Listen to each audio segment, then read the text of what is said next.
국민의힘 안중근 의사 일본 협력 대상으로 봤다. 동양평화론 계승하겠다. 야, 국민의힘 이놈들이요. 안중근 의사까지 친일파로 만들어버립니다. 이 대단한 인간들 아닙니까? 내용을 좀 들여다볼게요. 국민의힘이 이런 얘기를 했어요. 안중근 의사는 제국주의 시대 일본마저 동양평화를 위해 협력의 대상으로 보고 있었다. 국민의힘과 윤석열 정부는 안중근 의사의 동양평화론 정신을 계승하겠다. 개소리입니다. 유상범 수석대변인이 이야기한 건데, 동양평화론에는 한중일의 동양3국이 서로 화합해 개화, 진보하면서 동양평화와 세계평화를 위해 진력해야 한다고 서술돼 있다. 이런 안중근 의사의 동양평화론마저 민주당은 아전인수하고 있다. 과거를 잊은 민족에게 미래는 없기에 국민의힘은 다시 한번 안중근 의사의 정신을 되새긴다.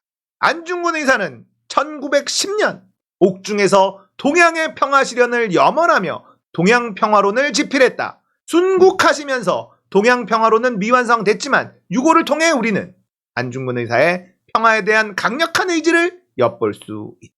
혈압이 벌써 오르죠. 안중근 의사는 한중일 3국 간의 상설기구인 동양평화회의를 조직해 다른 아시아 국가가 참여하는 회의로 발전시키고 3국 공동은행 설립, 동북아 3국 공동평화군 창설 등 구체적 구상도 밝혔다. 더욱이 지금의 일본은 과거의 제국주의 시대의 일본도 아니다.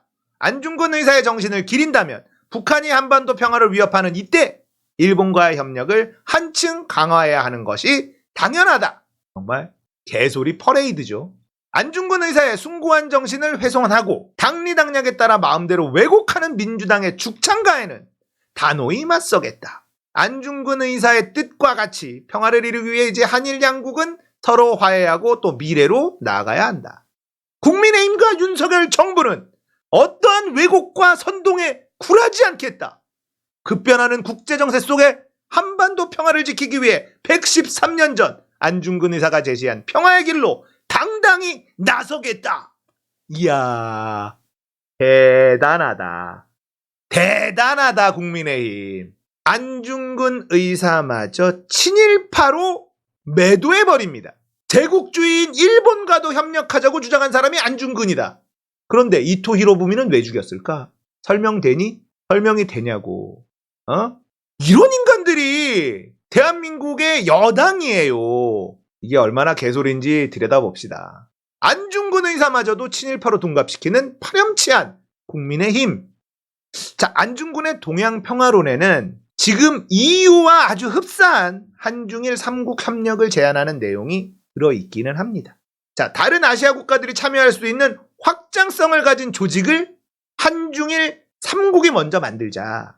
상설기구 동양평화회의를 만들자. 이런 내용도 있어요. 그 동양평화회의 속에 3국 공동은행을 설립하고 3국 공동평화군도 창설하자 구체적인 실천 방안까지 들어가 있습니다.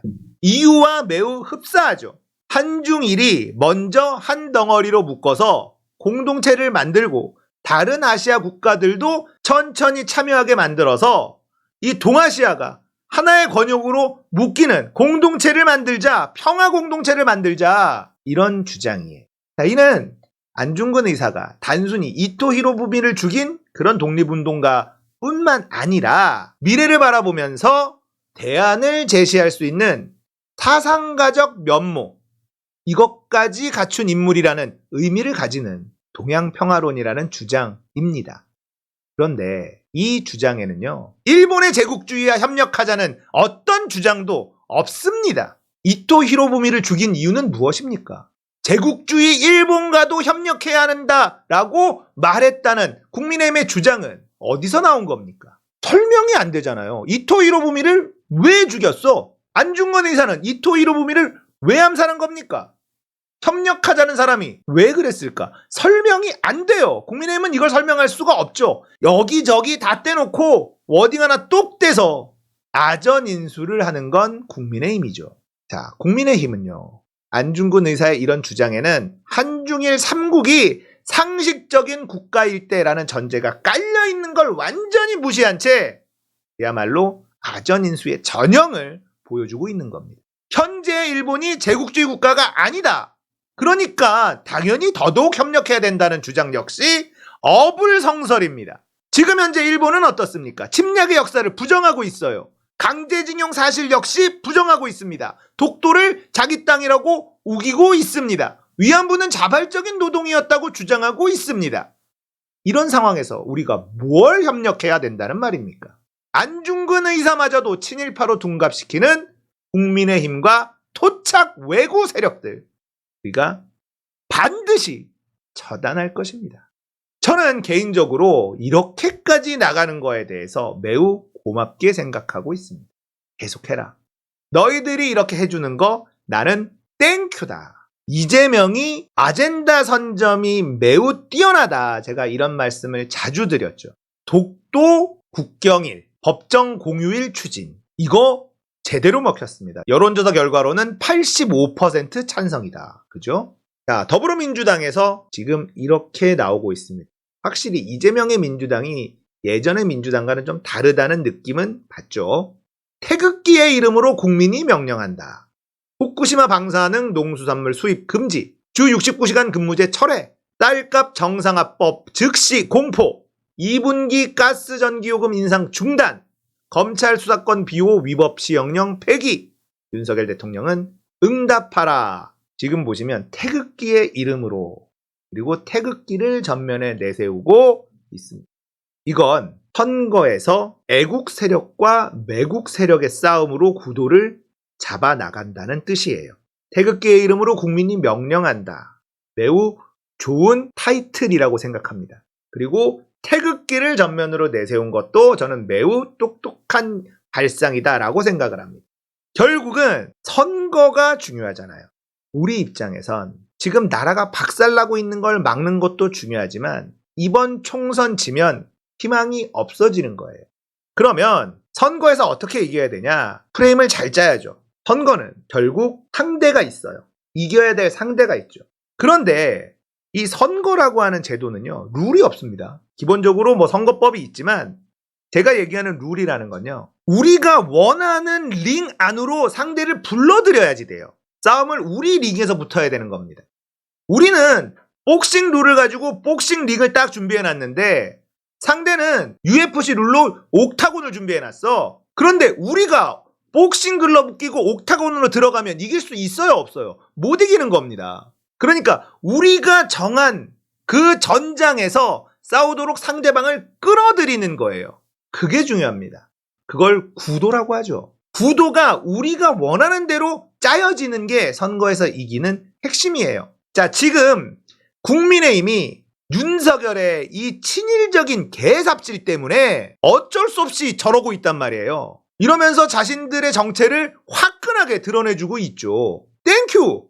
그러면 이제 우리는 선거의 프레임이 구도가 잡히는 거예요. 애국 세력 대 매국 세력의 대결이 되는 겁니다. 그래서 제가 주장하는 게 이재명 대표의 독도 방문 강력하게 추진해야 한다. 매일매일 이야기할 겁니다. 이재명 대표는 독도를 방문하십시오. 태극기를 들고 독도를 방문하십시오. 국민의힘이 발광할 겁니다. 민주당 내에서도 반대하는 사람들이 등장할 겁니다. 그 사람들이 매국 세력이라는 거예요. 자, 일본과의 관계가 껄끄러워지니까 독도에 방문하는 것, 대권 주자가 독도에 방문하는 건 좀 안 좋다라고 생각하시는 분들 있을 수 있어요. 제가 계속해서 여러분들한테 설명해 드립니다. 일본은요, 강제징용 피해 배상 사과 안 합니다. 정해져 있어요. 그게 일본의 국익에 부합하기 때문에 그렇다. 만약에 일본이 강제징용 배상을 인정한다라고 한다면 동남아 쪽에 굉장히 많은 나라들에서 소송이 이어질 수밖에 없습니다. 그러니까 일본은 안 하는 게 개이득이다. 당연한 거 아닙니까? 여러분들이 만약에 일본의 정치인이라면 어떤 결정을 내릴까요? 안 합니다. 안 하는 게 이익이에요. 훨씬 큰 이익이에요. 그렇다면 일본의 앞으로의 행보는 정해져 있다는 겁니다. 사과도 안 할 거고 배상도 안 할 거예요. 독도가 자기네 땅이라고 우기는 것도 계속 할 겁니다. 그게 일본의 국익에 부합하기 때문이에요. 정의롭고 정의롭지 못하고 이런 유치한 얘기, 순진한 얘기는 다 빼고 일본의 앞으로의 행보를 그들의 이익에 맞춰서 생각해 본다면 답이 나와 있다는 겁니다. 그러면 우리도 우리 갈 길을 가야지 돼요. 일본의 사죄를 요구하면서 설득하는 건 의미 없는 행동이다. 왜 그 짓을 하냐? 안 할 건데. 지금 윤석열이 다 퍼주고 얻어낸 게 뭐가 있습니까? 청구서만 계속 더 날라오고 있잖아요. 이게 팩트라는 거예요. 이게 국제정치라는 겁니다. 일본을 신뢰하지 못한다? 이런 얘기도 순진한 얘기예요. 미국은 신뢰합니까? 똑같습니다. 중국은요, 러시아는요, 영국은, 독일은, 프랑스는 뭐 다 신뢰할 수 있는 나라입니까? 국제정치는 야생이라는 거예요. 그들의 이익대로 움직이고 그들의 이익이 무엇인지 분석할 수 있어야 앞으로의 그들의 행동이 예측이 되죠. 일본에게 사과를 받을 수 있는 방법은 딱 하나입니다. 우리가 일본보다 압도적인 힘의 우위를 지니는 순간, 일본이 사과를 했을 때, 일본이 우리에게 사과와 배상을 했을 때, 그들의 국익에 부합하는 그 순간, 그때만이 일본이 사과하는 순간이라는 거예요. 그렇지 않으면 절대 안 하는 게 일본 입장에서 이익이라는 걸 냉정하게 분석할 수 있어야지 돼요. 독도에 방문을 하면 반대하는 세력들이 반드시 나올 수밖에 없고, 그러면 애국 세력 대 매국 세력의 싸움의 구도가 명확하게 잡힐 수밖에 없다. 이건 선거 쉽게 간다는 겁니다. 애국 대 매국 대결로 프레이밍 되면요, 못 빠져나와요. 국민의힘이 빠져나올 수가 없습니다. 스탑 주 69시간, 고 주 4.5일째 이재명. 이것도 너무 좋은 선점이죠. 이재명의 이 아젠다 선점 능력은 감각이 진짜 좋아. 이번 총선 또 어떻게 갑니까? 주 69시간 나라로 갈래? 주 4.5일째 나라로 갈래? 선택해. 뭘 선택합니까? 심플한 거예요. 자, 이걸 벗어나기 위해서는 국민의힘은 뭘 해야 돼요? 주 69시간을 버려야 돼요. 이걸 이기려면 우리는 주 4일째 갑니다. 이런 거 해야 돼. 갈 수 있나요? 못 간다는 거예요. 이런 어젠다 선점은요, 국민의힘 입장에선 미치고 날뛰는 그런 상황이야. 국민의힘에 그나마 전략적으로 영리한 이준석이라는 선동가가 있을 땐 싸움이 매우 껄끄러웠는데 지금은 바보들만 남았습니다. 윤석열한테 딸랑거리는 인간들만 남아있어요. 그러니까 싸움은 쉬워진 겁니다. 이재명 너무너무 잘하고 계시고 독도 방문 꼭 한번 추진하십시오. 안중근 의사마저도 친일파로 둔갑시키는 저 생양아치 국민의힘, 이번 선거에, 이번 총선에 완벽하게 박살을 내버려야 됩니다.